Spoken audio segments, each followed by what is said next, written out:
Good afternoon, ladies and gentlemen, boys and girls. It is Lamont Tyson. We're in the building for this tonight's live stream recapping P Valley. Hope everyone is doing good. Shout out to my people in Chicago. My heart is with you. I'm tired of these mass shootings. And we're going to try to offer you guys a little bit of comfort in taking your minds off that mess and trying to entertain you by reviewing this show.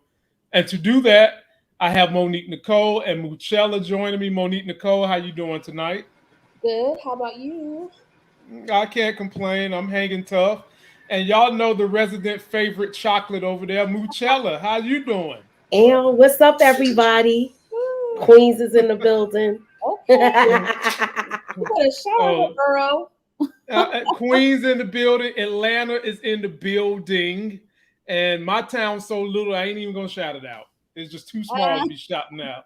But just know North Carolina is in the building too. Okay. So, ladies, Katari Hall packed a whole lot of things that have happened, not just in our community, but in all communities in this last episode. She packed in there rape. She packed in there incest. She packed in there punk ass parents messing with with their stepchildren.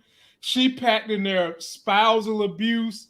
I mean, she even packed in there a person of power trying to seduce and use someone who's trying to come up like they do in the Hollywood entertainment industry. Having said that, I'll start this thing off with you, Monique Nicole. How did you feel about the way they attacked these heavy issues in this episode? I think they did an amazing job. Like I said in our previous video, like this season, they stepped it up. Like I'm really taken aback with how much they've improved the show from season one. I mean, the storylines, the acting, the character development. It's just like, oh my gosh. I applaud them. It was a heavy show. It was a lot. It was triggering. It was a lot, but it's a story that needed to be told. So it's necessary and important. 100% with you. I'm proud of the show. I'm glad they did it too. And Moochie, I'm gonna get you in here, but let me shout out. We've got 125 people watching us in only 2 minutes. Shout out to everybody watching. Make sure you like the video. Subscribe to these wonderful ladies. They both have their own channels. And be sure to check us out because I will put this on the podcast so you guys that like to work out and listen, drive, you can catch us on the podcast. It'll be up in about an hour when we're done. Moochie, do you feel like Katari Hall and the great people at P Valley was able to hit these heavy issues properly through their portrayal of art on screen? Yes, she covered so much in this episode. It was some things that I liked, some things that were very like where you was really afraid. I was really afraid for Mississippi in one of those scenes. Mm-hmm. Not one, twice. Yeah, three. I was just really like, three. Oh, like yeah. This is a good episode. It's actually 3. You're right. And I want to see if we see more of the sister. I want to see if we see more of her. Both sisters are the one who the daddy molesting. The one who Alicia. That's who I want to see more of. Okay. Because it seemed like those two had a better relationship. I think when she was telling that little story when she was laying in the crib talking to her daughter. That you think she was talking about Alicia? That was the sister that took her to get the hair. Okay. So I feel like that's like the sister she bonded with. Because the other one was busy throwing shade at her, so she knew how everything happened between Keyshawn's father and her mother. So even though she told her to tell the story, maybe that part was good. This was a good episode. I hope we get a lot of backstories on more of the characters that's in P Valley. I would love to see Uncle Clifford. I would love to see, even though we got most of Mercedes' backstory, I just would want to see more. Okay. And Haley too. Shout out to William Lawrence coming through with the $4.99 super chat. He said, I like the Cinderella parallels in this episode about Mississippi. Katari Hall, she posted on her Twitter that this was based on some of those parallels, and she felt like that gave it good inspiration. And shout out to her.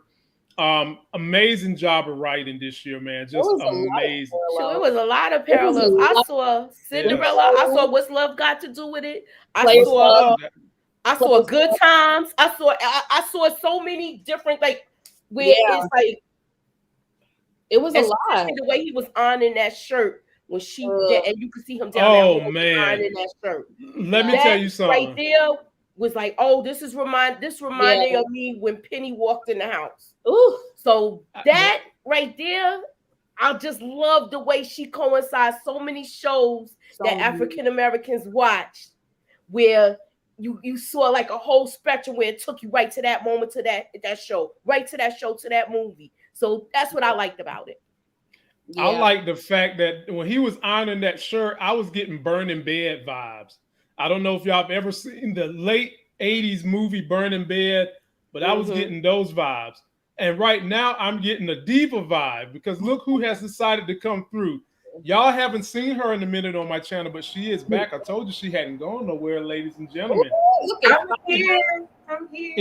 It's your favorite diva, Nita.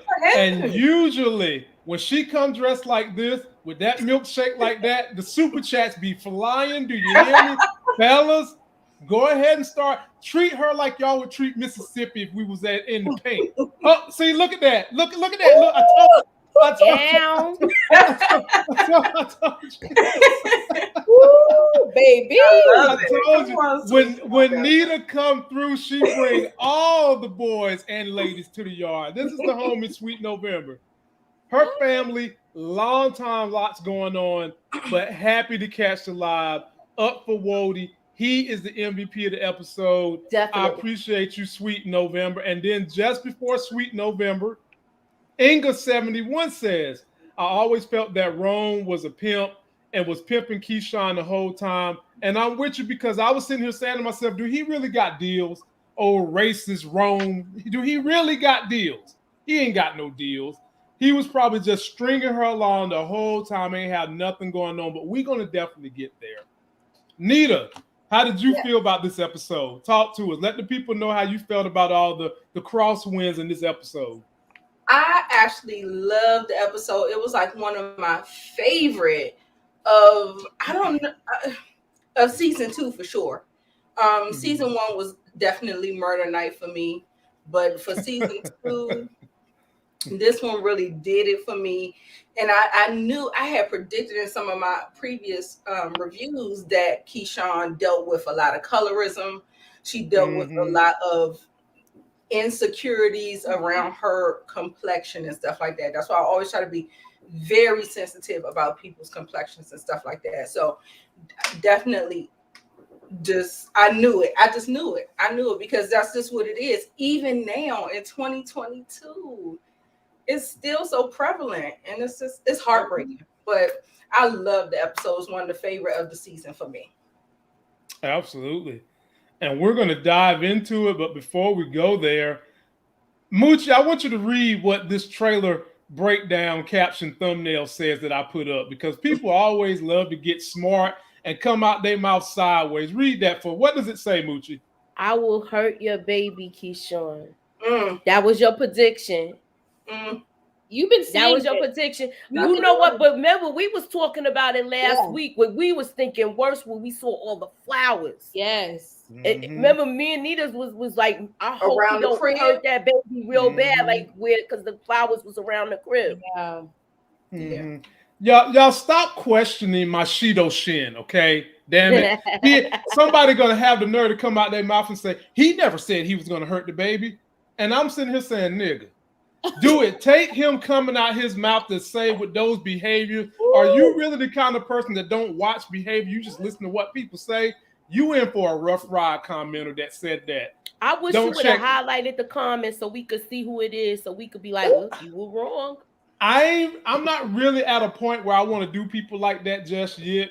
Now, there are some rare times when I do get frustrated, and I just want to pick on people because I got jokes, and I'll blast them. But no, my mind is in other places, and we have an acclaimed actor joining us too, ladies and gentlemen, to balance out all this hot, long hair don't care coming through. My big homie, Jay Mo in the building. What's going on, Jay? Hey, what's up? What's up? What's up, Jay? Hey, what's up, brother? I thought this was the real club up in here. You got the 3 ladies up in here. Yeah, I'm like, okay. Long as you brought all the dollars, I'm gonna sit right beside you. Man, we in trouble. Your cheeks look shiny, Jay. What you doing? Let me find out you was glazing somebody's donut. Woo! Remember when that time you had a little phone call? If that was the case, I'd still be doing it, maybe. Or on to the next step. I wouldn't stop the show. Moochie, what you trying to say? What you trying to say his face been at, Moochie? I don't see nothing wrong with the man's face. Like I said, he look like he was glazing somebody down. Hey, his beard done grew like 3 times over all of a sudden. I don't even see no spaces in that Joker no more. They hooked me up. Jay, let's get into it, my brother. And we got another super chat that comes from Cynthia Charles. She said, "You were right, Lamont. Derrick needs to go. Hurting the kids was the last straw." Yeah, that is a punk move, man. That was a punk move. But let's open this thing off with a little clip that you guys might can relate to. It involves old rapist ass Rome. Here we go. So how are you now? Hell yeah, cause all this shit pending. All these deals, everything pending. For all I know, he booty buddies with that big teak nigga. You ain't got no proof of that. That fuck nigga go in the enemy for the part he playing. Got people on the ground thinking y'all together ain't shit. Just like you ain't no princess, bitch. Yeah, I ain't let it go that far now, but I must say, I'm sure most men enjoyed seeing that chocolate chip as she got away from his punk ass and was running through the halls like it was Baywatch. And thank goodness Wody was there to open that door. Thank goodness. And J Mo, we're going to come to you first, my man. Talk to me about this relationship between the crooked letter and rapist Rome. He tried to not only did he try to blackmail her buddy, Little Murder, because he got him and Big T screwing. He been stringing her along the whole time. I don't believe he had not one single deal for this woman, and was trying to take the draws, Jay. He came through with the eyelashes. I think that was it. The eyelashes and the lace front. He got us some deals. I think that I was disappointed when I saw that more so like, why they make him so thirsty like that? He been cool all this time. Why he ain't just play the cool game? It was working. Well, wait a minute. Like, why he rushed it. That ain't what a real dude in that situation might have done. They would have continued playing the long game, getting her deals, showing that he got her back, and she would eventually let. He said, "I'm on the way to getting you out of this." So, and then to walk in there like that, I'm like, "What you do? Why you do that? Why you ain't had nothing to say first? See where she was at, gauge her interest first, at least. Why rush it? Why do that? That was dumb to me. I was mad they made him do that. And I'm like, man, why they making him go through all this?" And then trying to frame her to give it to you. What kind of sex? That's gonna be some nasty, ain't no good sex anyway. Framed to do it. I mean, a lot of the times, Jay, it don't even be about that. It just be about the power and the control. A lot of the time. Yeah. Now, what I don't understand is in this conversation, you all get a go. Didn't they basically foreshadow that something was going to happen to Rapist Rome because they had him getting into it with Big T a couple of episodes ago. We started, they was turning him into a villain then because he didn't understand what was going on in the shooting situation with George Floyd. So we was already starting to turn our wheels on him in that moment. Jay, what you think? I mean, I can see where you coming with that. But Big T, that T stand for tweak, big tweak. Big tweak, man. I'm tired of him mad every day. You don't understand. Another person like this dude, boy. We know he needed Big D is what he needed. That's what he needed to get some of that act right so he can relax. He was. I thought he did. Yeah, he did. He was sitting in the corner all calm the next day, like. Huh. But then. Temper tantrum. I know. Yeah, wow. And you can see, I knew something was up with him from the moment we saw him. But not only that, when he was all having his little tweak out moments, trying to like act like the angry black man, Rome wasn't scared of him one bit. Not one bit. He wasn't trying to put a guard up. He wasn't trying to get worried or nothing. Mm-mm. He still was holding his drink. You know, if it's starting to get serious, you go put that drink down. Like, hold up, what you say? he was still holding his drink. Like, man, go on somewhere with that.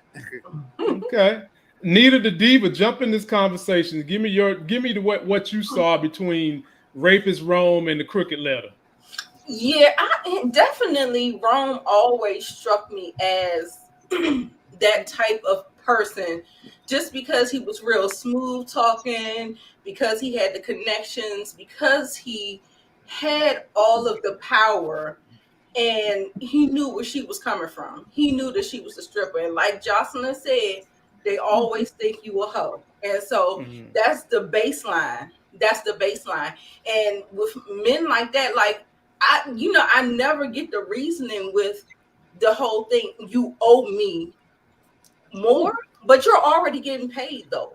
So, it's always like, it always feels like it's transactional. Like, I don't know if people are teaching boys or men, if they do something nice for you, the women owe you their body or something like that. It's just, it feels very like we see it on TikTok. The girl wanted to go on the date with the dude. She done paid for the gas. He wanted to have sex afterwards. She said no. He said, pay for your meal too, and pay me for my time. I said, child, if that's what it takes to be nice, right. I don't want none of it. But it's just like, it's just a real transactional type thing, and it's the power dynamic. That's just what it is.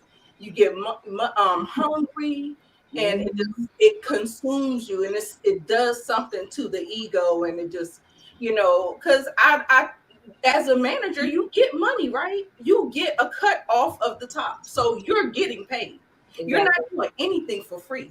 So, I just don't get that. But it feels like it's very common. But he was totally wrong. I always had creep vibes for him. He was just like one of those, the gift of gab and the slick talking, the greasy car salesman, like no. Fake it till you make it. Yes, like no. But I do think the deals were real, and I think he made that hair deal go awry because that deal was going to make her some money. Yeah. He don't want her. He wants to keep her under his thumb. So let's take it down to a demographic, the shoe thing. Everybody can't, I'm not buying no shoes like that. So it cuts out a demographic of people. So I felt like he did that intentionally to keep her under his thumb. We already saw how much money she made just by herself, not off the deal. Right. Mississippi night, that's what she made. So, you know what I'm saying? So I felt like he was seeing what was going on, and he was just like, oh no, we need to finagle some things. And so he made that deal. And I think he probably tucked it away in the back, and it might have been something down the line, and tried to rework something else just to kind of keep her kind of. Oh yeah, keep on the drip. What you got, Monique?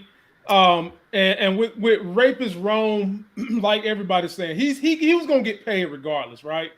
So, and when you have someone who's playing the role of Vince McMahon, and you got your superstar athlete, your superstar moneymaker, you ain't supposed to sleep with him anyway. That's bad business. So, does he feel like the other side might want a deal too? Yeah. Do he feel like what she had between her legs was more valuable than money? Break this down for me. Okay, so I'm probably going to be the only one. I might stand alone on this one. For me, I was surprised by the rape attempt.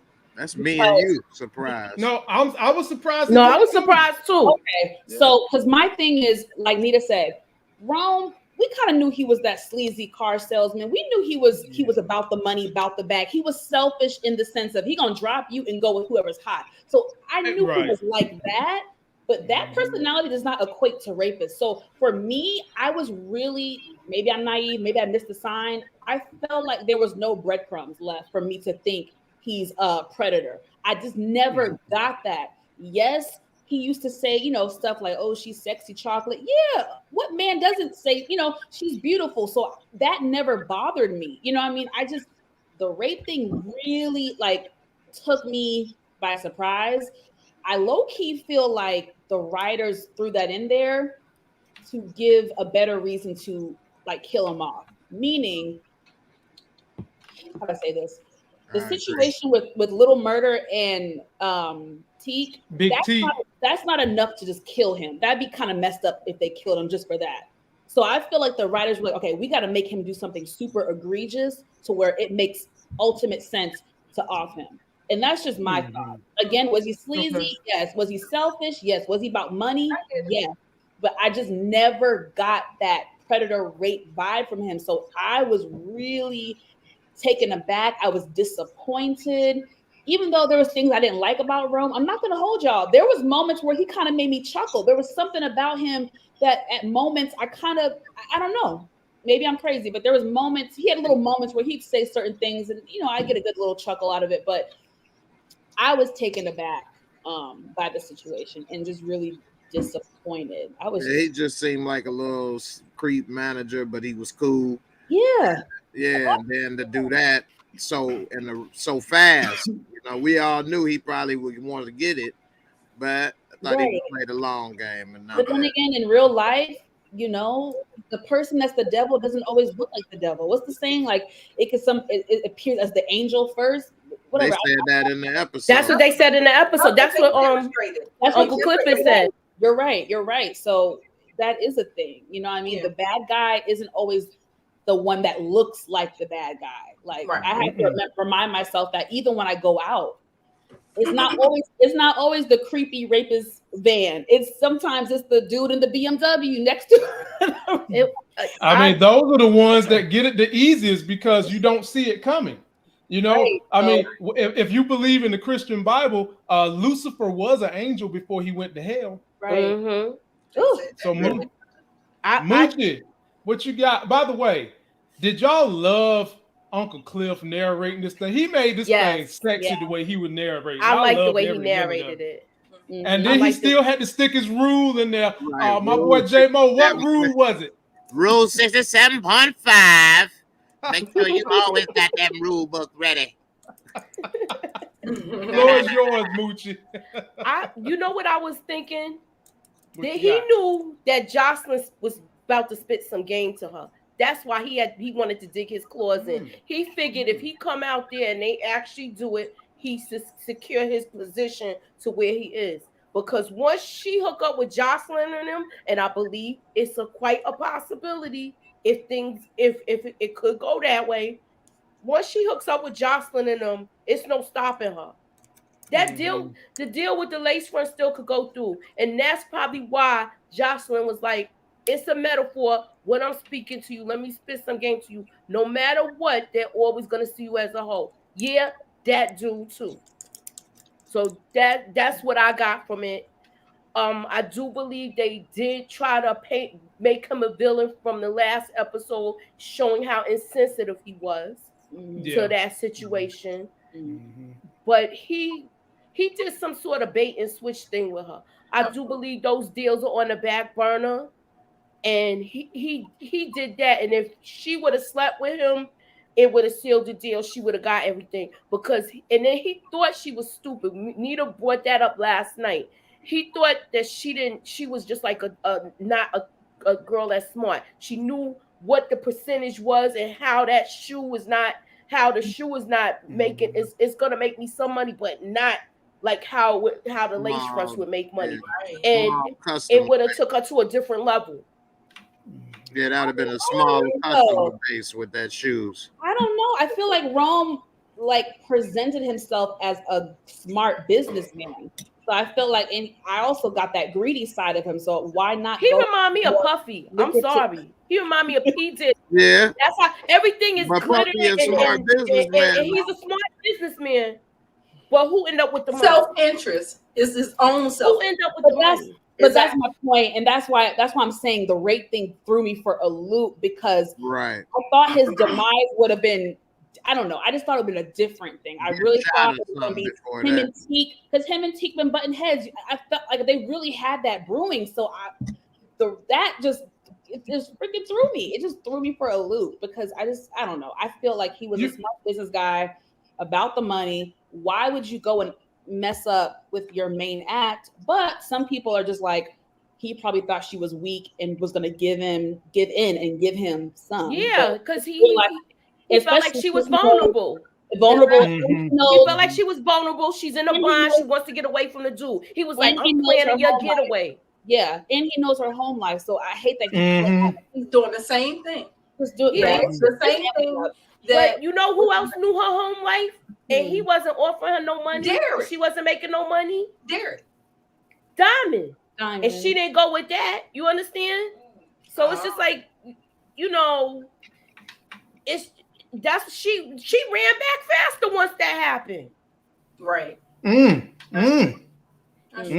Wow. Go ahead, Nita. I got one last point on that. I feel like what they were showing us was a mirror. Like Derrick did the same exact thing. We saw the night story come in and try to save the damsel. However, what's his name? Shit. Rome did it the wrong way.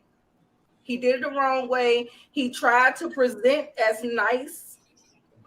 Yeah, I'm nice. I'm gonna hook you up. I'm doing all this stuff for you, girl. Doing the same thing that Derrick did. And you remember Derrick did the switcheroo. It's the same thing that Rome did. It's a switcheroo. Yeah. It happens. Yeah. You get kind of comfortable, and then I think they showed the same exact pattern and showed just how it happened to her again. Again, it's terrible. Yeah. Yeah. That's Well, speaking of dumbass Daddy Daycare Derrick, he's next on the list. And next on the list, we're gonna go back. We're gonna swing to Moochie on this one first. So we got the fine backstory narrated by Uncle Cliff about what was really going down with Mississippi.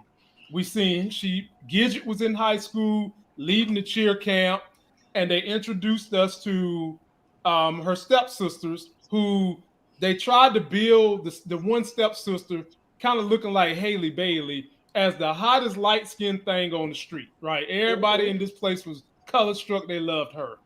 And if you ask me, if we keeping this thing 100, yeah, she was pretty, but there ain't no way she prettier than Mississippi. No one can beat a chocolate girl. Chocolate skin does something special. And that's all I'm going to say. Do you think she looked 18? No. Who? Y'all think Mississippi, did she look 18 in there, or did she look her age? Nah, she looked more like 21 to me. Yeah, she looked younger, but I don't know about. She looked young, but not 18. Really. I think she's 34 in real life. She is. Wow. I don't think any of them really look like teenage. Now they made Derrick look young. He looked younger, but he was too damn big. Yeah. He looked like a grown man. Yes. His legs. In my high school, there were some men that looked like grown men, especially athletes. There were a couple. And they eating that chicken with the steroids. We had some in my high school too. Hell, I had a mustache in the 9th grade. So, so had his beard in the 10th grade. But your body may not be thick enough. Yeah. I was 205 pounds. So I already had my man body. Too? Did you have a beard? I had a beard in 10th grade, and in 10th grade I was 210. I already had my man body. You sound like my son. He about 200 and got a beard or whatever. Yeah, man. By 10th grade though, not 9th grade, 10th grade. By 10th grade. I was 150. I had a beard, but I was 150 and hella shape.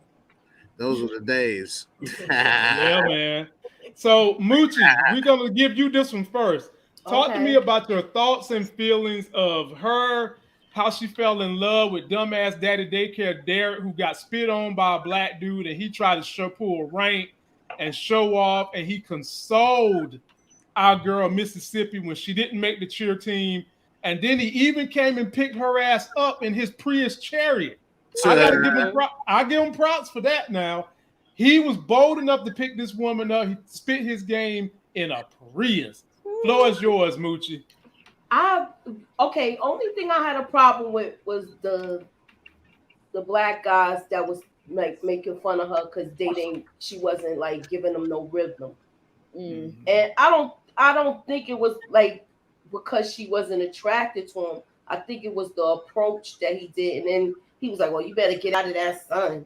Like it was just like nigga. It's really to the point where Derrick came to defend her. I was kind of like offended by that, like because we not looking out for our own. So that's I was kind of like pissed off about that. And that was his way in. Her home life was not good.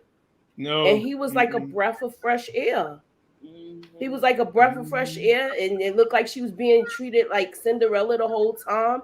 And he was the white knight. He was the white knight. Somebody coming to you for a prom, you not even going. You didn't even intend on going. He comes with your whole outfit, and it's perfectly fitted for you. Her dresses fit better than the sisters. And then she went to the Cracker Ball. So she didn't even want to go. She thought she was gonna, she didn't even mistletoe.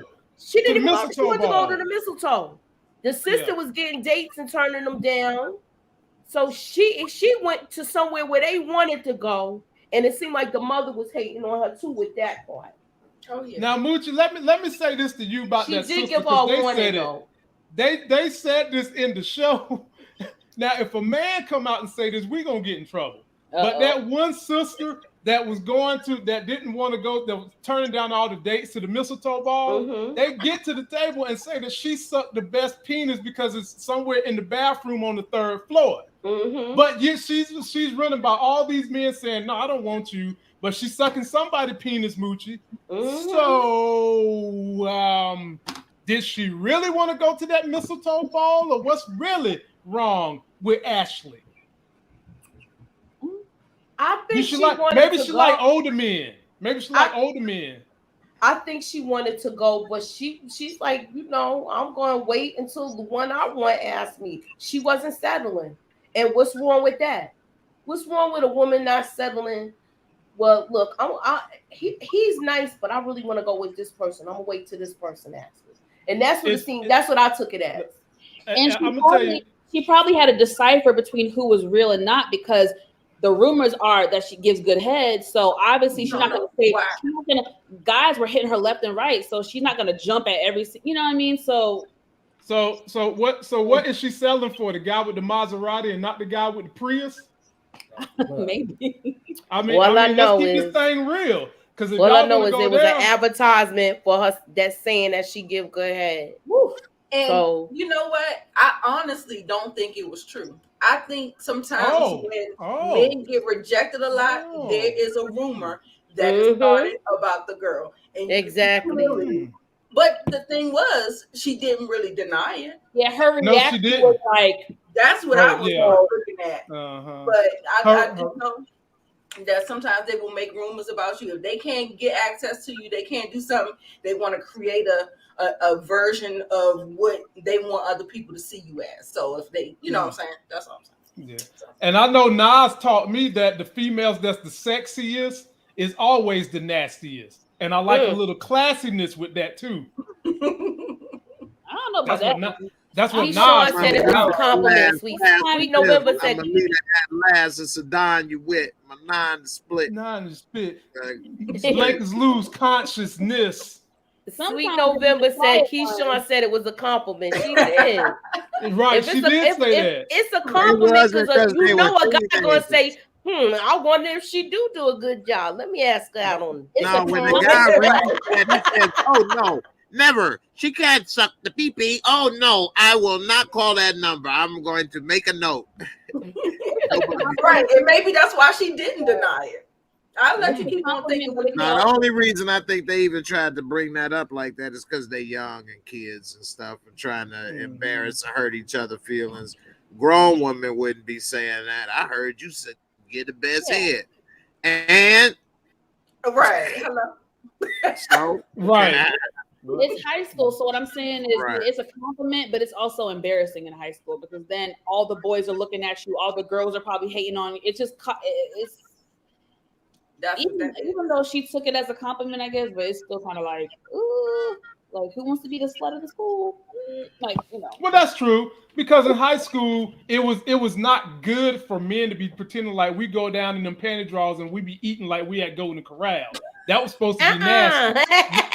I mean, that's it. Jay, am I lying? And I don't know what high school Jay went to, but in my high school, it was if the thing that men in the football locker room would say, I don't do that. And I'm sitting up here like,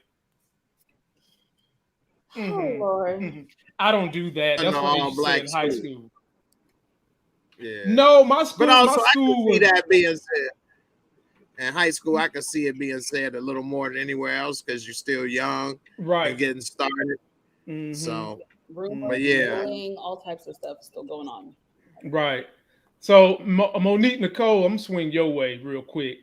Talk to me about when they introduced the sisters in the relationship, and let's talk about this mama right here. Now, for some reason, I always get this actress confused with Victoria Raoul, who played in The Young and the Restless and was in the Boys the Men videos, but it's not her. This lady plays in a lot of Tyler Perry films and things of that nature, but she can act her butt off, and I love her. I love this woman. She can act. Yes, she's a great actress. Yeah. But talk to me about the mentality of this mom and her. First of all, Mississippi blew her spot up. Mississippi said, you took my daddy from my mama when you offered my mama the drink that was his wife. And then you offer him a drink.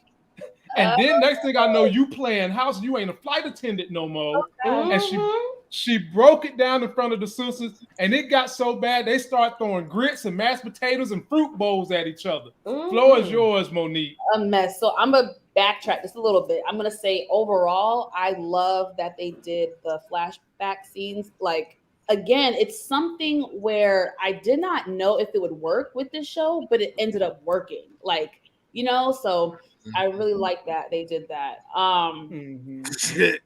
With the Derrick, it was so weird kind of seeing them as like a younger, as younger couple, because it's just, I don't know, you kind of see where it began. Like you see the start of everything. And I want to point out something when Derrick was beating up those boys.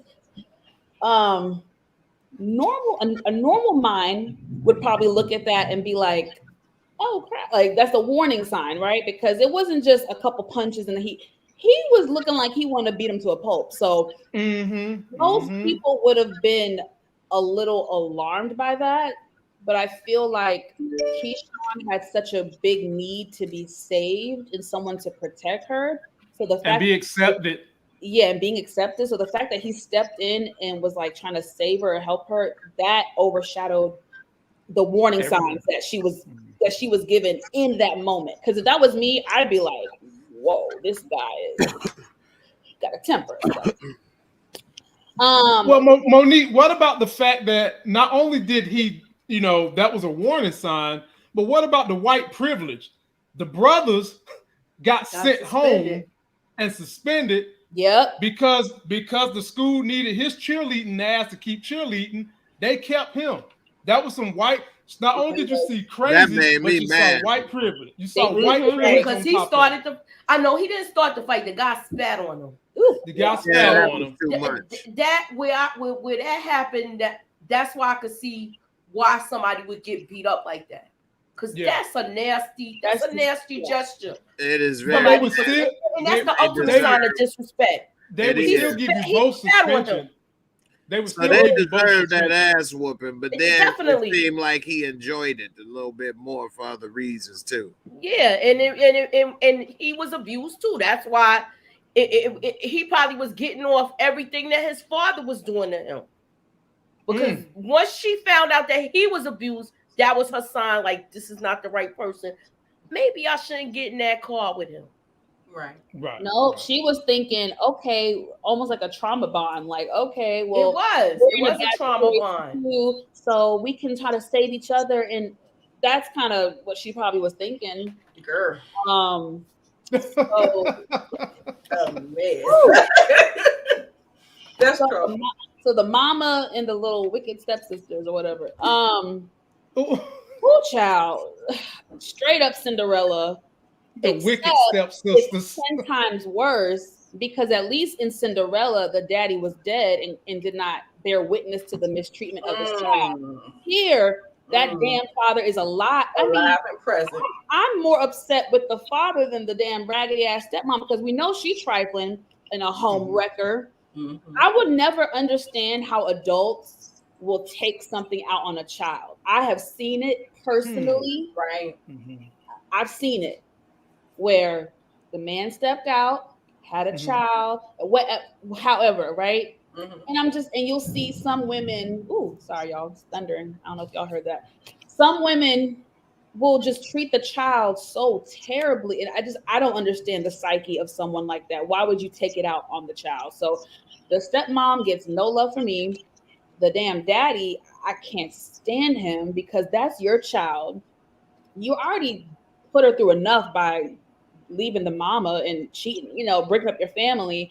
Yeah. And then you bring her to this and you treat her like she's just invisible, like she's nothing, like she doesn't matter. Like, what?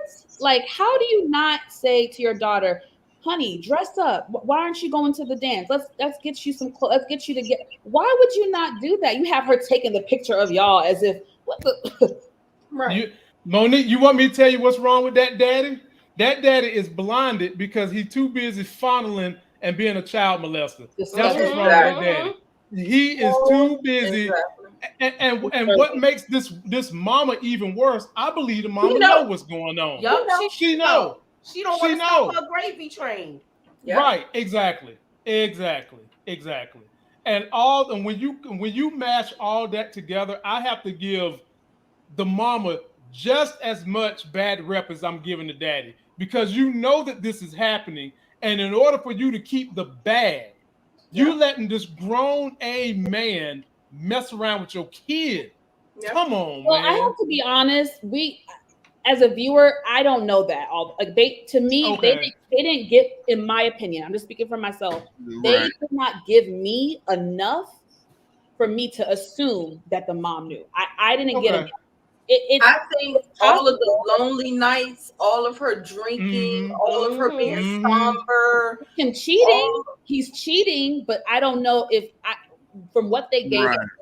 She knows he's trifling and he's cheating on her. We saw her crying and the advice she gave Keyshawn. But I just feel like I didn't get, even though the stepmom is terrible, evil, they didn't show me that she was aware. So I can't, I'm 50-50. She could know or I don't know. Okay. Right. I know situations where women do know. Me too. And they will protect the man and they will tell the kids, don't go over by uncle so and so. Don't you go on over there. Don't you let him hug on you, girl. Right. I mean, let's not forget, I owned a child care center, a traumatic child care center, and we had whole families that came from one city to the next to come to my building because this one family had 8 kids in the family, and 5 of them was girls. And the 2 youngest girls had been molested by the baby daddy's best friend that was supposed to be babysitting. And not only that, but that baby daddy was abusive to the mom, and she could not leave him, and she could not file charges in the situation because she was too afraid. But she did, when she got to my center, managed to get those little girls some therapy, because you're talking a 7 and a 9-year-old. I mean, and your boy was the director of the center, so I had to be intimately involved in this mess, and it's a mess. It's a mess. It's a mess when you're trying to deal with someone who needs to leave somebody, but won't, because they're not only are they dangerous to the situation, but they're causing the mom to be dangerous, because when they get into a rut, they throw the rut on the mama. I'm giving it to you, Nita, following up behind all that. Yeah, I spoke to one of my points, but there was one point with this fight with Derrick and the football team. Yeah. What I want women to understand is that Derrick was not fighting for Keyshawn. He was fighting for his maleness and his whiteness. He didn't want to be disrespected. He was spat on. And it wasn't about her. Like it might have started out and it came in there being like, back up off her. I don't think he was fighting for her. I think he was fighting. If y'all seen this movie, oh my God, I can't even think of it. But anyway, it came out last year. It was real good. But it's about two men, a woman saying that she was R-word. The two men didn't make it about her. He said that act was not about you. It was about me. And who I'm your husband. Is testing my manhood. And so that is what initially, like, they are fighting each other. The women, we are a very little part in that whole predicament.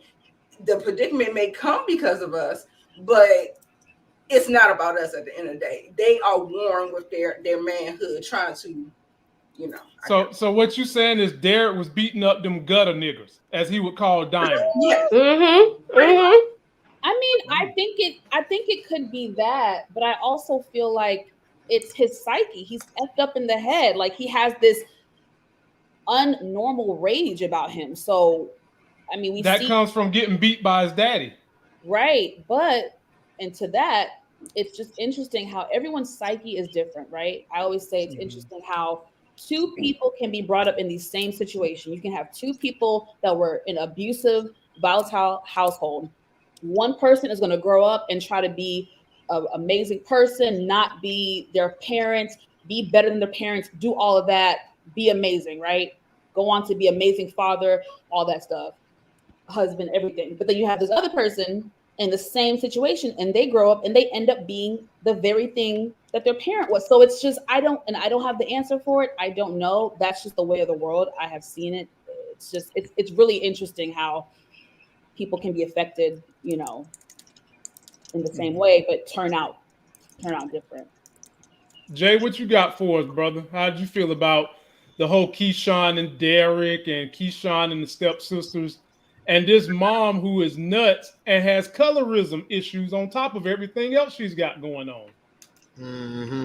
I mean, with that Derrick situation, I don't think it had anything to do about being male or fighting for the maleness or whatever. I think it was more so that he been abused. He got a lot of pent up anger. Dude was wrong for spitting on him, though, and Derrick was about to walk away. But when he spit on him, that gave him the license to kill, basically, and he enjoyed that real good. And then he ain't had to whoop everybody. I mean, I guess they came to his help, but he enjoyed whooping all of them. And it wasn't the type of enjoyment, the regular, victory of beating somebody down in those years of your life. Jay, why didn't they all just jump on them simultaneously? Why was they sitting here acting like a superhero movie? I'm going to send one by one to get them. I know, right? I'm going to send you first. I'm going to send you next. And then when you get your ass beat, I'm going to jump in and get my ass beat. We all going to get suspended, go home, play Nintendo. Right. They all had to take a number. No, it was different. That was the TV part that made it funny to me when I was watching it. I laughed because why'd y'all all start kicking and stomping him and get him off of him, tackle his ass? It is where it is. Where were they again? On the football field. That was at the football practice and cheerleading practice, right? I mean, what state? What city? Mississippi. Oh, Mississippi. Yeah, that's Chucalissa. That's Chucalissa. So she from Chucalissa. Yeah. No, she's not from Chucalissa. She was from another school with the daddy, and then they came from wherever that family was to Chucalissa. I remember she said something like that. Yeah. I guess that's probably why we don't see the mother, because the mother must be in the other town. And it seemed like that was like maybe when they split up, I don't know, like she couldn't afford her financially, so she let her go to the dad, I guess, Because I'm wondering why she ain't stay with the mama. Yeah, I think this was a good episode, how they did the flashback. I knew her dad was going to be in this season as a part of her story. So it was good to see how it all played out. I think he one of those guys that some people, it may seem that he knows how bad she doing or whatever, but I doubt the stepmom is even telling him the whole truth. Probably said she ran away or she didn't want to be bothered or whatever the case. Yeah, he should go and investigate and find out for himself, but he probably, he started over with his new family. Plus, I don't know if he cheating again or not. That was a creepy vibe when they made it show. When they showed that, I thought he over there, a kitty fiddler or whatever the case. But then I started to think, I don't know, maybe it could be just she ain't liking him right now. Very, very uncomfortable situation. So you never know. With teenagers and kids, one minute they can love you, the next they can hate you. So I don't know. Jay, my thing would be, why didn't he turn his head? Why didn't he turn his head and do the same thing to the other daughter? Yeah, wasn't it her day or whatever for what was that? Christmas? No, they both going to the mistletoe prom. Oh, the mistletoe. Okay. No, it was intentional. It was intentional. You see the face. Look at her face right there. It's a discomfort, and look how he's dating. She was crying. Look at her. She was crying. She was damn near in tears. Yeah, it's she was in tears. And look at him on her face. Damn cat. Yeah. I just don't see if she's that visual. How is nobody noticing Karen? I'm telling you, the mama know. The mother knows. I don't, y'all. I'm gonna stand alone. I think it's about 70. I think the mother knows. I'm sorry. I don't think we can say she knows 100%. They didn't give us enough in the story to make us think like her character shows me that she knows. Yeah, look at how she was feeling. He was feeling her up in that picture. Mm-hmm. For that picture, her character was feeling her up. I mean, y'all, it's subtle. If it was this obvious, it was a little everybody would be able to spot it in real life in 2.5 seconds. It's not, it was subtle. I gotta disagree with you on that one, Monique. Sometimes people don't want to spot it. Sometimes when the thing is in your gut, sitting there looking you in the face. It could be. Could be. Things can be true at the same time. Could be. Yeah, I believe. I agree with you, and I agree with what I said as well. Definitely. He looked at them when he was taking that picture. He saw her in that dress. He like, I got to get in this to get next to her. Like that creeped me out, man. Look, I mean, like when I think of this, I'm thinking of R. Kelly, like outside somebody elementary school. That shit creeped me the hell out. And did you see the way he pulled his hand in there and grabbed them hips and then gave her this look? And she literally dropped tears. She dropped tears. We already saw Donald Trump be doing that with his daughter all the time. Yes. And we know he wants to screw his daughter. But let me ask you this. Do y'all think that the other sister know? Do y'all think that sister who lost her hair, do you think the sister know? No. If he's giving her a lot of stuff, if she's getting more than she is, then she might know. That's probably why it's so much resentment towards them between them two. Good point. Good point. Because they talked about how Mississippi has been something that kind of kept them together, because these two are opposing each other so much. There's so much division in the house and all that. And maybe the sister could be under this impression that he just liked her more because she's the light-skinned pretty one, but not knowing, to Monique Nicole's point, not knowing that he's really fondling the girl. She don't know that he's doing that. I could see that going down because she seemed like she resents her. Right, exactly. And Mississippi, wow. Look, I hope that we get more of what's going on with the mama, the daddy, and those sisters as this story keeps rolling. But if they do that, I don't think we got enough episodes left to get in. We're gonna probably see them next season or something. Yeah, probably. That's why I was saying I hope we see more of her. Yeah. In the comments, I see a lot of y'all talking about the Barbie statement. I took it as the father is cheating. he's a cheater. He cheated on his ex-wife and got with the stepmom now. So I took it as he was out there cheating. Whenever she said to Keyshawn about, be careful about letting a man make you his Barbie because he's going to do it to somebody. I took it as he's cheating. I guess some people in the comments are taking it as he was talking about the daughter, but I don't think so. I think he's out cheating. That's why she's home. That's why she's home alone crying. If he was at the house, hello, he's. I think out. he took. I'm with you. And she was made into his Barbie doll. Yeah, right, exactly. How you get them is how you keep them. How you get them, exactly. How you get them is how you lose them, boo. So that's right. I think it was. But the thing is, this daddy done came to this house and got a 2-for-1 deal, and then is out on them streets. Yeah, and then is out on the streets doing some mess. That's nasty. That is actually he just dipping everywhere. And probably ain't using no condom. Damn, make no sense. Is she his biological daughter as well?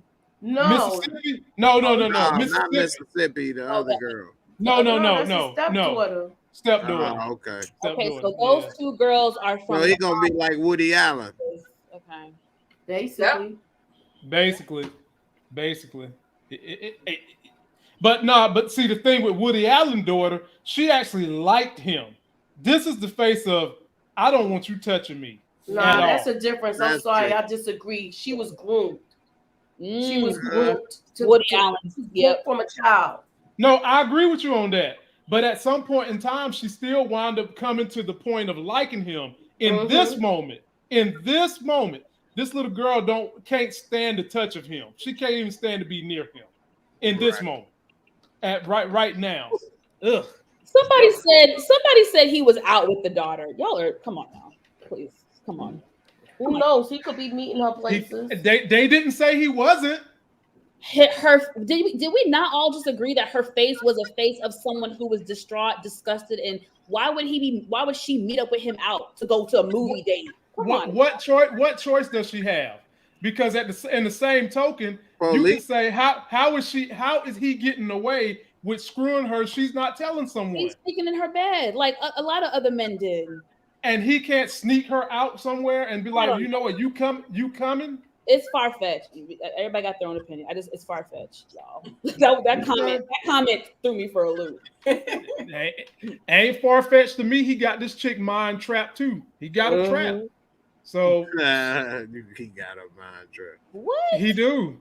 He got a trap. No. Please don't have children. Virgin. I'm gonna need Virgin. Yeah. Just tone that one down, Virgin. It ain't even like that. I would protect my child. I don't know what's coming. I'm not explaining myself in a way for you to understand me. But I don't even know how you correlated that comment with what I'm saying.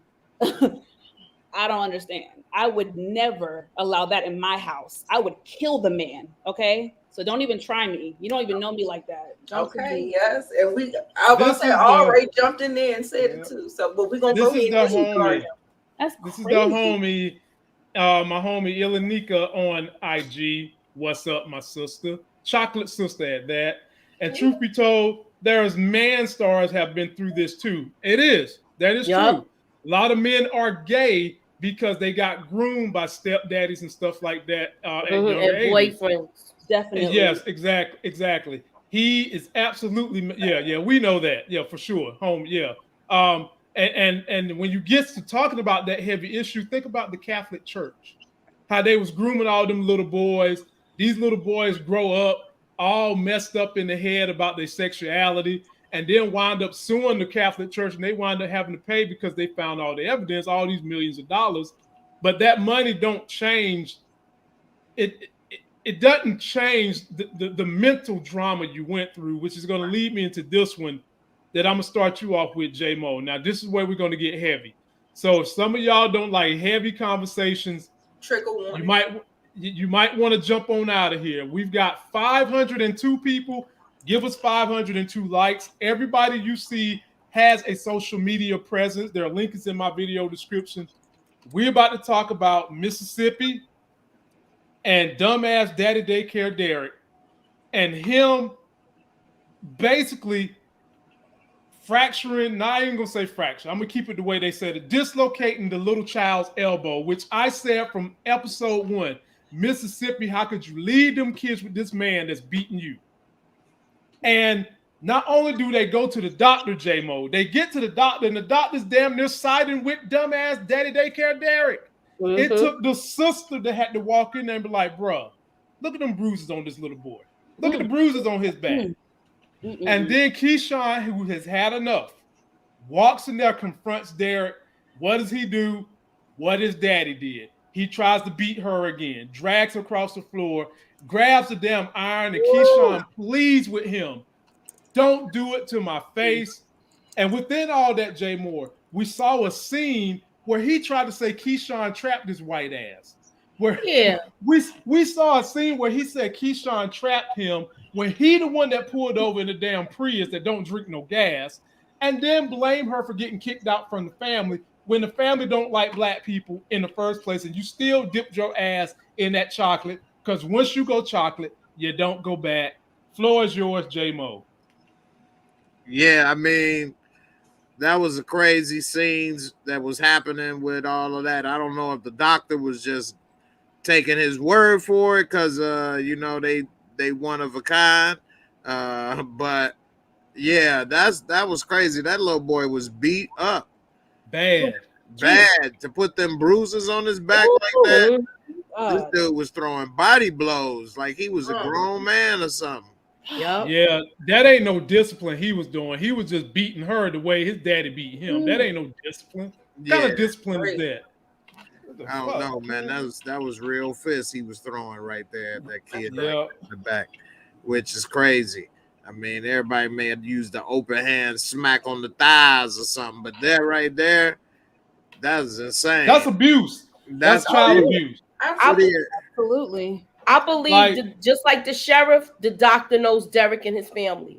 That's why he got a pass like that. It's just what. 100%. Remember how the sheriff was like, I can't go and arrest Diamond because I got to take you in too because nobody saw what happened. Exactly. He had no witnesses. If he had witnesses, they was going to try to put Diamond under the jail. They protected him. He sort of exactly. And that's the good old boys game. So he did. As soon as he brought him in, he knows who kid that is. He knows that she's on the road. Yeah. Everybody, it's a small town. Everybody talks. They know what she's doing. They know how he is with his family and everything like that. Why wouldn't they? Because in real life, child services would have been called. CPS coming.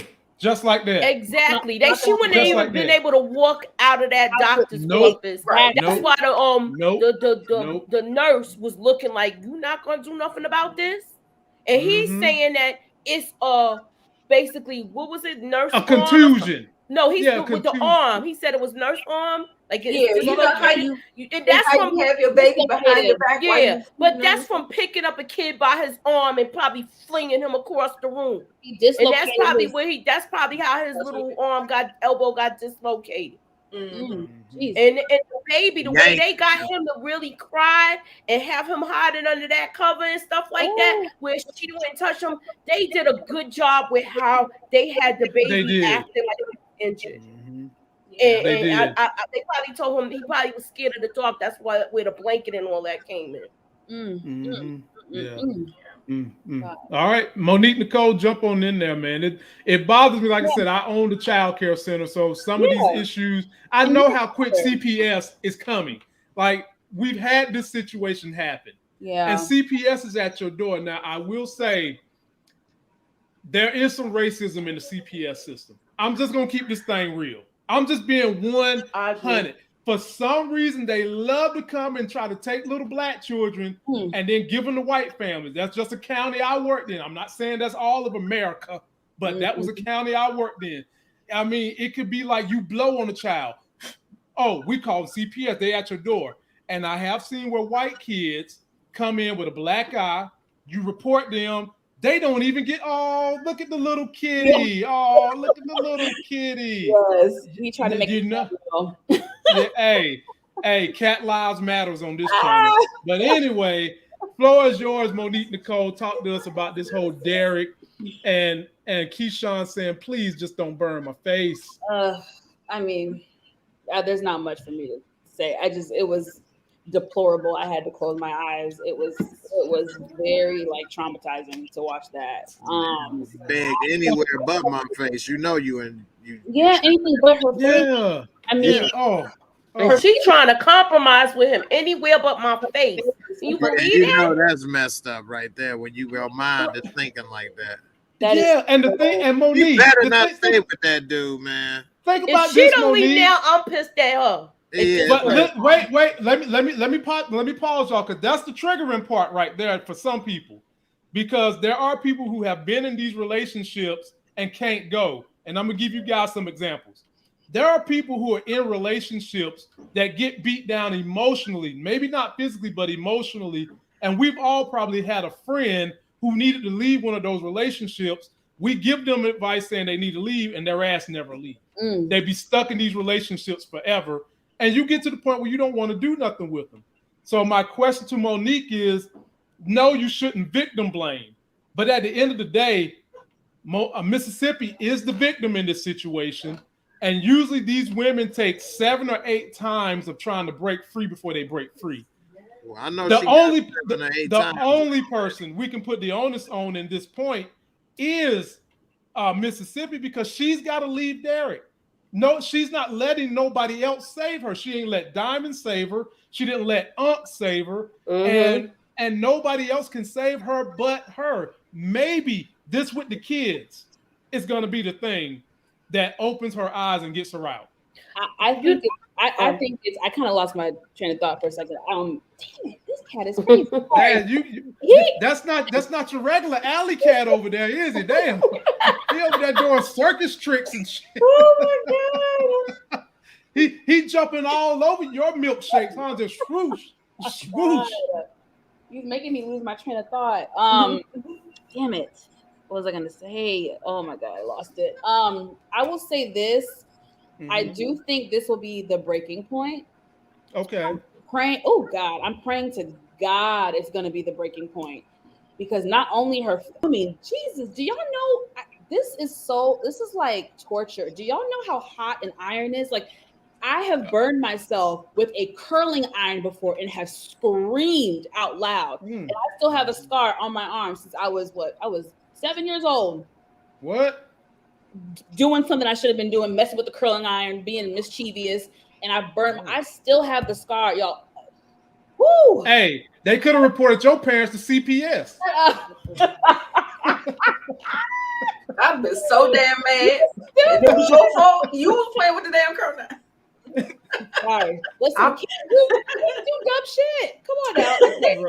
But no, this scene was egregious. It was just, I mean, it was horrifying. My stomach is like in knots even looking at the picture. But I think this is gonna be her breaking point. I'm actually upset because I really thought this was gonna be the episode where she's about to kill his ass, because the baby that was like, I mean, and she came in all big and bad. Like, I was like, I was waiting.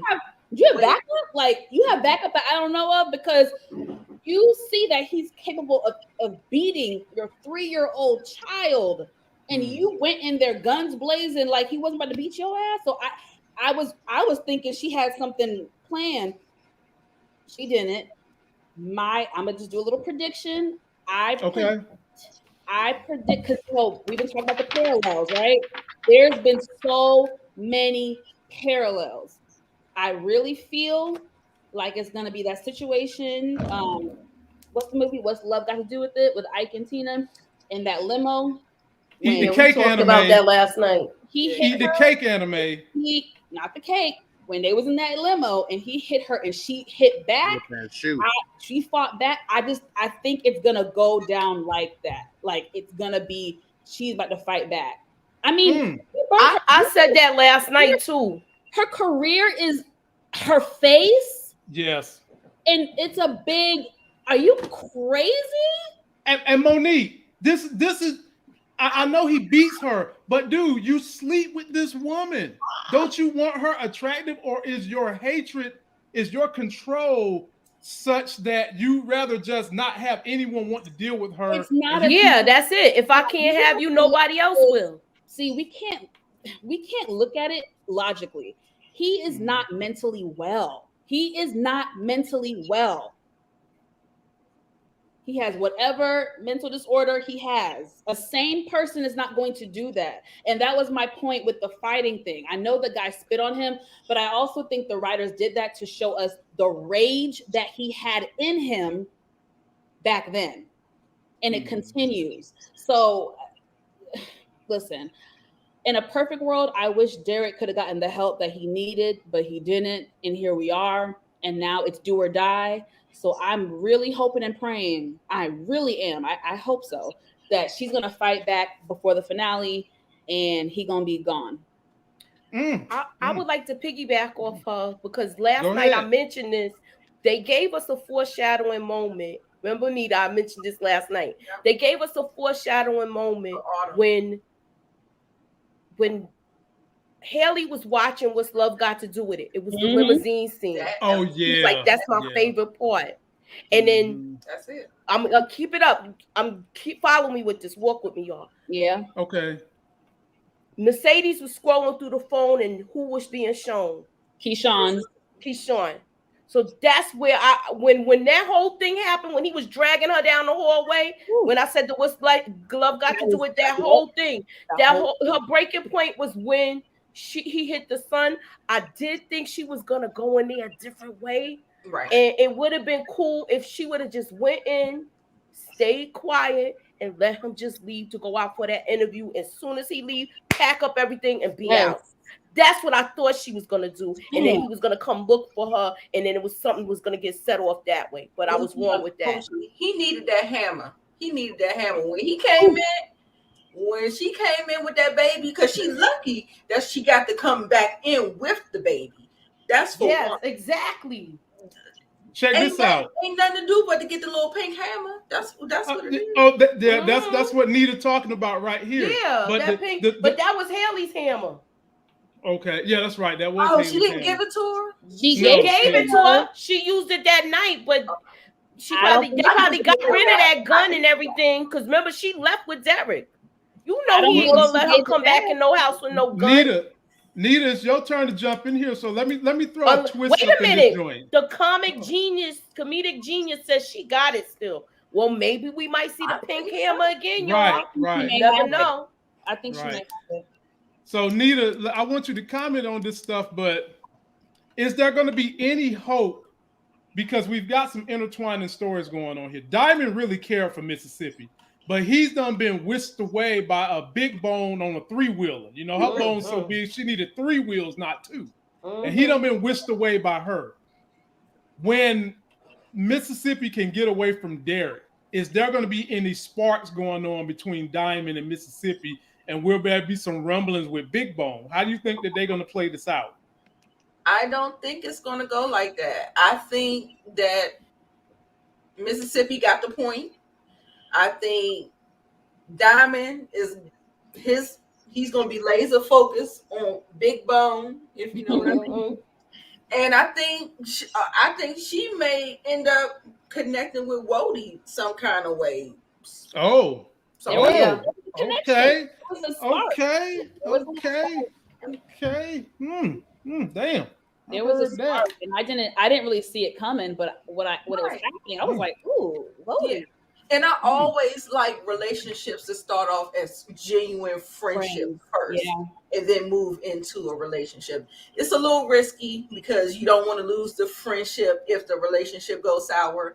But I think in the end, it really keeps the relationship more tight knit and together. You know, I don't know. Just me. I agree with you with that, Nita, because they all hold a murder secret. Yeah, that's both of them holding murder secret. They already was bonded with that, where they the talking without with the telepathy, speaking with the eyes, with like I think they effing, they effing. Okay, so I agree with you on that. And when he also said, "I like to hear that grows out of your head." He said that on a different level. He likes her on a different level, and it's not like a babe, a Barbie doll thing like how Derrick had. He want to dress her up, and then when he's done playing with her, he throws her across the room. And you know, that's how I seen it. Mm-hmm. Yep. All right. I agree. Well, I'm gonna get y'all out of here on this last question, and that is, of course, we got to talk about Wody coming through for the big kill. And I'm gonna start with you on this one, Jay. He got my man to take some damn fentanyl, but here's my thing: Wody didn't trust. Rapist Rome didn't trust the situation, Jay. So Rapist Rome had Wody do the line first, and I'm sitting here thinking to myself, Wody, he did a line that was already there, you dumbass, and he was cool with it. Like, what the, Jay, take it away. He went to the line that he was about to snip, and then he went to the middle one. Yeah, he moved over at the last minute. Again, but he would have noticed that the middle one was gone. Yeah, he must have been really high. He was already high. Yeah, he had. Did you see what was going on in that room? Yeah, I saw it, Moochie. I saw it. You saw I this? Saw it, Moochie. You saw that, right? Moochie, my eyes was on everything. It was panty draws. It was panty draws. It was skin slapping. It was a whole bunch of stuff going on in there. Well, Jason, Dude wasn't skied up. But that's the problem I got with that is that he walked out of there. Everybody saw it was him and them. They cleared out the room. Thank you. And then he walked out of there while he over there dying, and he didn't give a damn. That was real obvious. Weird. That was some. And there was a bunch of ladies there. Ladies would have told on his ass. So he ain't gonna say nothing. Everybody was too busy trying to get out of that room. He gonna be found in the hotel room housekeeping the next morning. That's who he gonna be found by, because everybody left. Like, you know, they dropped. Everybody left out there like a hot potato. She gonna say housekeeping. That's how she gonna get found. No, people went into the room. It was like somebody called 911. Like someone, they a few people went into the room, but other people was running out of that room. Yeah. And people gonna be like, I ain't see nothing. People don't snitch. I don't know why, but people don't snitch. No, that ain't. I think they will say something. Yeah, that ain't like they was scared of him or whatever. You ain't gonna have the police pin it on you. And you don't know this dude or what happened? Shoot, it was another dude. They had us clear the room out. All right, well, I'm going to give it to y'all like this. How many people have died of fentanyl this year? A lot. That's true. That was smart to him to use. Look how long it took for them to catch the guy that dealt the drugs to Michael K. Williams. Yep. Yeah. He's getting away with it. He's getting away with it for a while. And keep in mind, it take a while. He's a mortician. He knows death on many levels. He knows death on many levels. Mm-hmm. It was so much dope in that room. You don't know where it came from. Mm-hmm. That's true. And way to do it. And he knew what kind of pain and how long it would take for his ass to fall out with the amount of fentanyl. It was like super calculated. Like he wanted him to feel it. He was like, you probably can't even talk right now. I'm gonna just finish this conversation. You just listen. So he knew everything. Ooh. Listen, y'all gotta listen. When he was telling you, every time he had a story, he was telling you a different way somebody died. Yeah, even to the point where he was saying, "How you want to be buried?" Right. Come on. Right. He was like the mastermind. Like, you know how like they show those cartoons with the guy doing this. That's why Uncle Clifford, when he was narrating, he said, "Sometime the angel you see could turn out to be the devil." Yep. Mm-hmm. He was the angel of death. That's what he said. That was a metaphor for a couple of people. Yeah. That was a metaphor for that was a metaphor for Rome. Yep. And then Derrick. He said sometimes the sidekick, the trusting sidekick, could be the angel of death. That's what he said. He did say that. He said that. Yep. And the damsel saves herself. Mm-hmm. Yes. She's gonna save herself. Has to. Jump in there, Nita. What'd you think about it? I'm gonna come to you next, Monique. Look, if you ain't see me going up for Wody, I was going up. I was like this. Yes, I was loving it. Listen, I don't want to be that person rejoicing over someone's death. That's not what this is. This was a bad person. He did bad things. And Nita, this is TV. Hey, but he didn't deserve the death penalty because that was the death penalty. Yes, he did, because the way he was going to expose Little Murder on TV, he earned his death. No, I say he deserves to die because of the rape situation, not so much the murder. But that ain't even. I say because of both, because he was just evil all the way around. Real life. Huh? No, definitely not. Yeah, but if you rape somebody, you don't get the death penalty in real life right now. Jail time. Yeah. I mean, hell, they still give you damn more years for a dime bag of weed than raping a white collar crime. It's a damn shame. Hell. Yeah. It was that street justice. That's what that was. That was to save Little Murder. That was really and truly to save Little Murder. Yeah. I think it's both. I think it was for both. It was for both, because he was like, he knew what happened.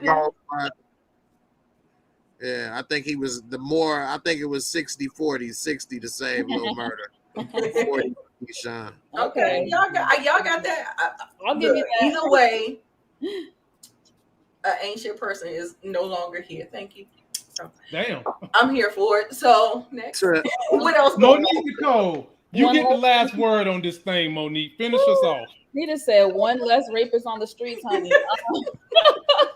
What else is going on? That scene that scene was everything. Like, my heart was beating fast because I didn't know it was gonna happen. I was on the edge of my seat. Like, I love the dialogue from Wody.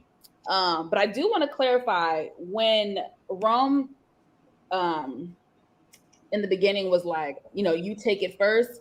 I know some people think it's because he suspected that he was gonna try to kill him, but no, I took it more so. This is a new batch. He gets his drugs from whatever person. He knows that supplier. So when someone's bringing you something new, you kind of like, you go ahead. Let me see, how you react to it first. So that's how I took it. I just want to put that out there because I don't think Rome was like, he's gonna kill me, because then he wouldn't. You know what I mean? I think it was more so as a druggie that he is. This is someone bringing some cocaine to him. He's probably like, you try it first, because we already know there's bad product out there. So I just want to put that out there. Somebody said T gonna be real happy. Right. They're gonna do a damn victory dance. Yeah. He will not be missed. But Wody, Wody surprised me. He's, the silent killer. You gotta watch out for the quiet ones sometimes. The quiet ones be the ones to watch out for. I was wow. Just wow. I thought they killed him off kind of soon to me too. Huh? I thought they killed him off kind of soon. Yeah, I mean, I think he didn't really serve a purpose anymore if Mississippi didn't want to work with him no more. Yeah, he earned his death. That was his big fish. And he earned his death. Mara says she don't trust Wody either. Y'all never trust a good guy. There are good guys out there, baby. So come on, Wody knew about this secret since last year, and he didn't expose. He didn't expose murder.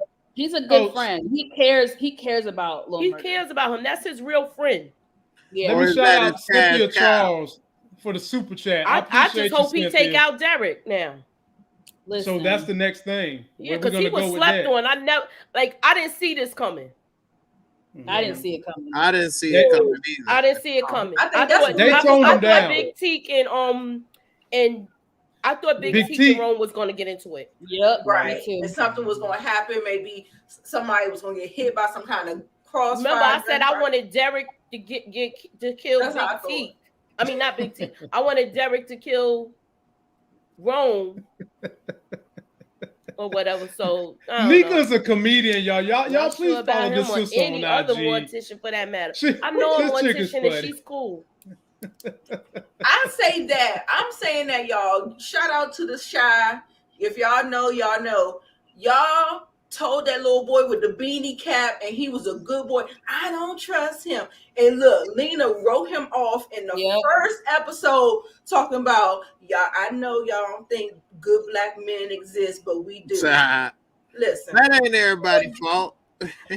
That is the viewers' fault. Y'all did not trust that boy for nothing. They're not gonna do that. That was a corny storyline. It Her messing with Emmett and she being deserved friends. that. She It was deserved that. It was very fundamental in her so- character development, what she had been through, and that's someone's story, because a lot of women who've been through that type of trauma, their love life is kind of messed up sometimes after that, and it Exactly falls into other things. So I thought that was really good for us to see someone being gentle with her, handling her, knowing what she had gone through, which was, and y'all couldn't even take that for what it was. He couldn't even be a good black guy. I believe it. He was You're good, out, but you're that out don't of mean here. every good Look at guy me, get the woman taking up for that the he good wants. black man. Right, look at you. Y'all gonna give me my kudo points for Yes, that? I am sis. I ain't giving you nothing. You know why? Because what's about to happen to Keisha? She about to sleep with Emmett. Exactly. That's what's about to happen with Keisha. And That was foreshadowing in the first episode. That's what y'all want, though. They was trying to go the nice route. But if it was the nice route, it would be boring. Nobody would watch it. Okay, they went out today and came home, went to sleep. In the scene. Okay, they went to work. They don't have sex till they get married. Right. That's corny. But you know, you never know if he'll be back or not in the future. Who knows? But He might be back. I think he's gonna come back. I think. But before we go, I need to give some predictions, because this is gonna be my last episode with the Monday Night Crew till August. I got some things I got to handle with Hollywood and some things with the family. So y'all will just have to keep your alerts on, because I'm gonna be popping up here with Crystal. I just don't know when, but we will be popping in and out. But I need to get predictions from Nita, 2 death predictions from Nita and 2 from Jay Moore, so that by the time I come back in August, we can pull out my little paper and I can show y'all my prediction. They go a prediction. Despite what Wody and everybody doing, Lil Murder and Teak gonna get exposed. They gonna die? Yes, definitely. No, they secret gonna be out. Their secret. Oh yeah. I think it has to get out. Teak is gonna be the one to do it. That's my second one. Who's Clifford? Look, Jay Wright. Now I think it's the other dude that was trying to expose him when they had the fist fight. Yeah. Oh, but check this out. But check this out though. Pico. Jay is right. Jay is 100% right, because T was acting out, and we all felt like he needed to get that booty plug. He got the booty plug, and now Big T is still tweaking because of who you sending them postcards to. The You ain't never sent You ain't never sent me no postcard. You ain't never sent me no postcards. That's So just, I can tell. my goodness. Look, I can tell you right now, that secret is as good as gone. Hell, he might well be Superman. Everybody know who Clark Kent really is. Oh, that secret gosh. is done. Secret is done. That secret is done. It's just a matter of time. It's a matter of, does Clifford get hurt in the situation? Because there could be more guns a-blazing, fists a-popping. At some point in time, the murder tour is going to come to an end, and they got to go back to Chuckalisa. And when they go back to Chuckalisa, as J Mo say, Little Murder got him dude like he about 215 pounds of tweak. And you done put something in me that you pulled out. So, bruh, don't think I'm gonna let you go nice and easy. It's not gonna go like that. So I'm with J Mo. Something got to happen. Got to happen. But Nita, give me your 2 death predictions. Okay, I definitely got Derrick getting dropped off by Keyshawn. She got it. You ain't even got to tell me who's gonna do the killing. I just need the 2 people that's gonna die. I want my 2 points when I get them, though. Okay, so so the next one, I got Derrick and I got T. Okay. I think T, his hot-headedness is gonna get him in trouble with the police or something. It's gonna be maybe one of those scenes where we see the police brutality and all of that. I think they're gonna play that storyline out. You don't think will take him out? No. No, if anything, it would be Big L or Diamond. Diamond. For Uncle Clifford is not doing that. Yeah, he's not a fighter. He's not about that life. No. But y'all do know Uncle Clifford, he got killers on the team for him, and this might be one of his killers. Let me show you. Let me show you one of his killers. What a money reside, what a money reside, what a money reside, what a money reside. Okay, baby, let me tell you something. If a whore ain't paying y'all bills, that's the last thing y'all should be worried about. That's one of Uncle Clifford killers right there. You go. Y'all saw them nails he had. He could take them. My baby, Big L ain't gonna let nothing happen to Clifford. Okay, Big L gonna kick your butt. Okay. And maybe Okay. J-Mo, who you got for death predictions in this season? Yeah, that's a good one, man. I mean, Big Tweak. I wouldn't be surprised if he. He said Tweak. I got Tweak for you. Okay. I got Big Tweak.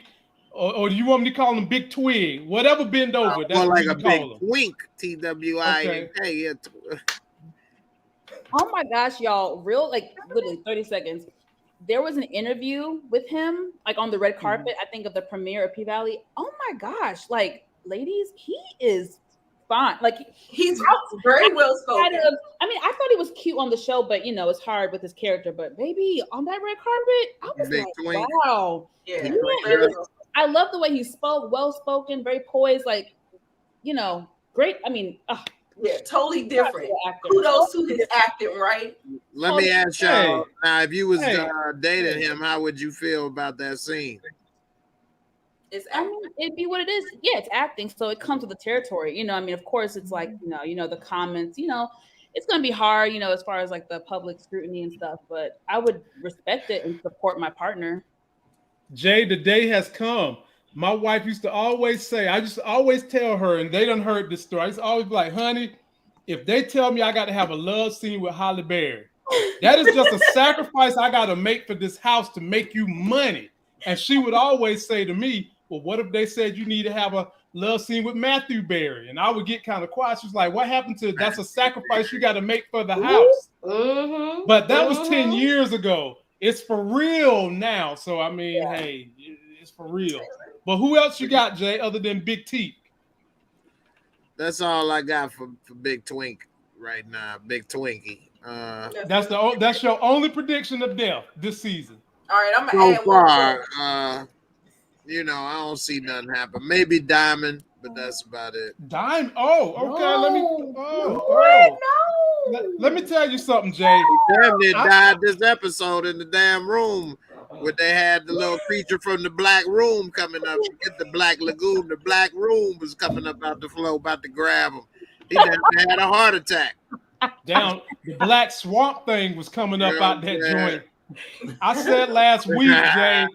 I said in my trailer breakdown, I defy someone to find a more sexier cast from top to bottom on any TV show, like top to bottom, the men, the women, and everything in between. Right. Top to bottom, this has got to be one of the most beautiful casts ever put together. You can go line by line by line by line almost with everybody on this show. Yeah. And they done a good job bringing this thing together. So, ladies and gentlemen, we are out of here. Go ahead and check everybody's channel, the podcast. I'm going to have the link up in about 20 minutes. Take us with you on the road. Join me on IG, Twitter. I've also got a TikTok going on, dropping videos of my daughter. Everybody up here has a link in description. And let me give you everybody's death prediction so that y'all can remember. I'm going to keep it, though. But let me just tell you. Girl, if you don't get that alley cat out of here, that thing like it's growing by the hour. That thing, it was little a few minutes ago. Damn, Garfield. You want to be all on the camera? Get out of here, Garfield. Goodness. So, Monique took Little Murder and Tweet as her death predictions. Okay? Miss K took Mrs. Ernestine and Keyshawn. Okay. I was going to do a shout out to her, too. Muchella took Miss Ernestine and Derrick. Larry, the living legend, he took Derrick and Ernestine. Nita the Diva took Derrick and Tweak. J-Mo took Tweak and Diamond. Can I add one person to mine? You can amend it. You can get rid of somebody. You can't add. What kind of cheat? What this ain't the North Carolina lottery. Who you got, Lamont? I ain't hear yours.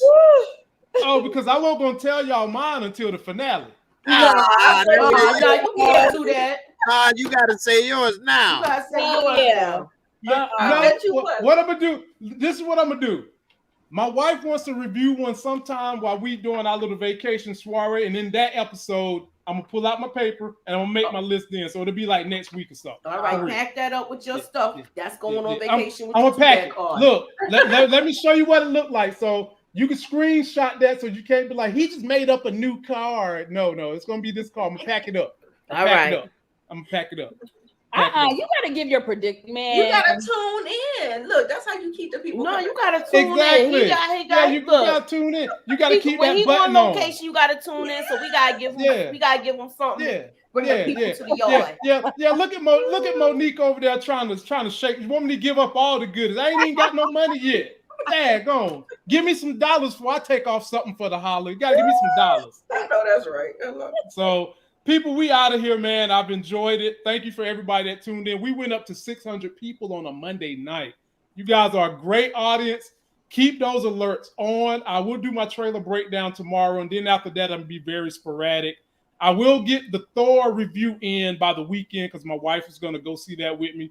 Check out my people. They're going to hold you down while I'm away. Till that next Sex is Hell video, we out. Damn.